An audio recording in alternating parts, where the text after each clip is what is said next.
Vesmír ťa zoblečie a oblečie ťa vtedy, keď si uvedomíš, kto skutočne si.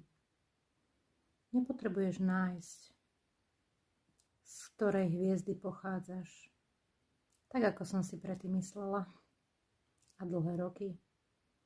Potrebuješ nájsť, kto v skutočnosti si. Si všetko. Si vesmír. Si súčasť vesmíru.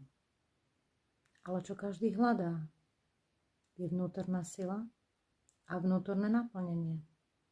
To vnútorné naplnenie sa ľudia snažia zamaskovať materiálnymi vecami.